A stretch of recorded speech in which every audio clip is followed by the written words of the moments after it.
Sunday మేము రాజంపేటలో దళిత సంఘం ద్వారా తెలుగుదేశం పార్టీకి లాస్ట్ 5 ఏళ్ళు పనిచేసి నిజాయితీగా పనిచేసిన వాళ్ళతో ఒక మీటింగ్ పెట్టడం జరిగింది. ఈ రోజు వాళ్ళందరినీ విస్మరించిన వాళ్ళందరినీ కలుపుకొని ఒక మీటింగ్ పెట్టడం జరిగింది. జగన్మోహన్ రాజు గారిని కొన్ని స్ట్రైట్ గా కొన్ని క్వశ్చన్లు అడిగారు. వాటికి మాత్రం సమాధానం లేదు ఇంతవరకు.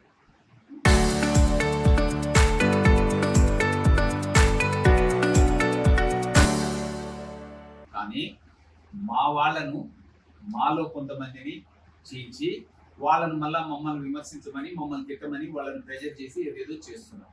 ఏంటి రాజుగారి మీకు పదవి ఇచ్చింది ఇందుకేనా? మమ్మల్ని మా వాళ్ళని మమ్మల్ని తిట్టడానికా? కాదు కదా. అందరికీ న్యాయం చేస్తామని చంద్రబాబు నాయుడు గారు, లోకేష్ బాబు గారు మీకు రాజంపేట ఇన్ఛార్జిగా ఇచ్చారు.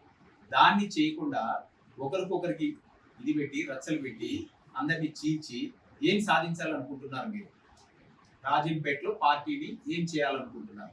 రాజంపేటలో మీరు రాకముందు, మీరు వచ్చిన తర్వాత అవి రెండు కంపేర్ చేయండి. మీరు 2022లో పార్టీలో అంటే 19లో మీరు ఎలక్షన్ చేశారు, 2022లో పార్టీలో యాక్టివ్ పార్టిసిపేట్ చేశారు. 19 నుండి 22 వరకు మధ్యలో మీరు లేదు.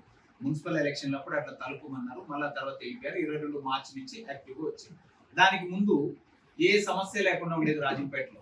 అక్కడి నుంచి మొదలయ్యి ప్రతిరోజు ఏదో ఒక సమస్య, ఏదో ఒక ఇది, ప్రతిదీ ఏదో ఒకటి చేయడం, ఇట్లా చేస్తా వచ్చారు. పార్టీని భ్రష్ పట్టించి రాజంపేటలో ఓడిపోయేటట్టు చేశారు. మీ టార్గెట్ రీచ్ అయ్యారు.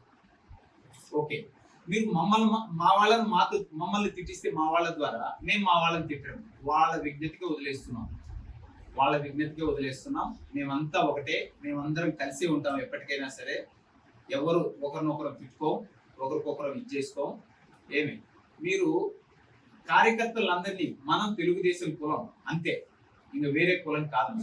తెలుగుదేశం కులంలో ఎవరున్నా అందరినీ కలుపుకొని అందరికీ న్యాయం చేస్తామని నీకు కొంతన్నా జ్ఞానం వస్తుందన్న ఉద్దేశంతో మేము ఆ మీటింగ్ పెట్టాము. మీలో కొంతన్నా చలనం వస్తుంది, భయం పుడుతుందేమో, కొంతన్నా అందరినీ కలుపుకుంటామేమో. అఫ్ కోర్స్ దాన్ని మేము కొంత సక్సెస్ అయ్యాం. మీలో కొంత జ్ఞానం వచ్చింది, అందరినీ కలుపుకోవడానికి ప్రయత్నం చేస్తున్నారు. కానీ ఇంకా చాలా మంది ఉన్నారు. ఇప్పుడు ఆ మీటింగ్ పెట్టిన తర్వాత ఎంతో మంది రాజులు, నాకు దాదాపు ఒక 7-8 మంది రాజులు ఫోన్ చేసి బాగా మాట్లాడినావు, బాగా చెప్పినావు, అతను బుద్ధి రావాలని చెప్పారు. ఏమి నా రిక్వెస్ట్ ఏంటంటే, మా గౌరవ ముఖ్యమంత్రి వర్యులకు కానీ, లోకేష్ బాబు గారికి కానీ, మా ఫ్యూచర్ లీడర్ లోకేష్ బాబు గారికి కానీ, పార్టీ అధిష్టానానికి కానీ, మీరు రాజంపేటలో ఏం జరుగుతుంది అనేది మీరు కనుక్కోండి.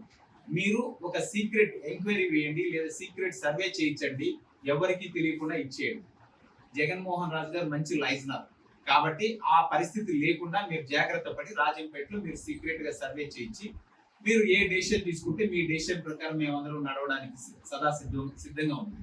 మేమందరం తెలుగుదేశం పార్టీ హార్డ్ కోర్ అందరూ కూడా, ఇక్కడ ఉన్న వాళ్ళందరూ కూడా ప్రతి ఒక్కరూ ఏదో ఒకలాగా లాస్ట్ 5 ఏళ్ళు ఇబ్బంది పడిన వాళ్ళే.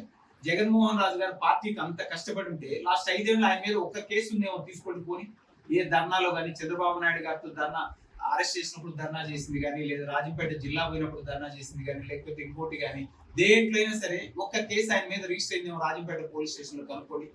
మీరే తీసుకోండి. పార్టీకి ఉంటది కదా, పార్టీ తెప్పించుకోండి, చూడండి. అంటే ఆయన పార్టీకి కష్టపడ్డా లేకపోతే షోలు చూపిస్తా వచ్చినాడా, ఏం చేస్తున్నాడు, మీరే డెసిషన్ తీసుకొని ఇప్పుడు జరగబోయే దాన్ని కూడా మీరు దృష్టిలో పెట్టుకొని ఒక సర్వే చేసి దాన్ని బట్టి మీరు ఒక నిర్ణయం తీసుకుంటే అందరూ కూడా హ్యాపీగా ఫీల్ అవుతారని నా ఒపీనియన్. మీరు ఎవరిని పెట్టినా దానికి మేము సర్వదా సిద్ధం. కానీ ఇతని ఆధ్వర్యం అయితే పార్టీ భ్రష్టు పడిపోతారు, ఇదైతే పక్కా.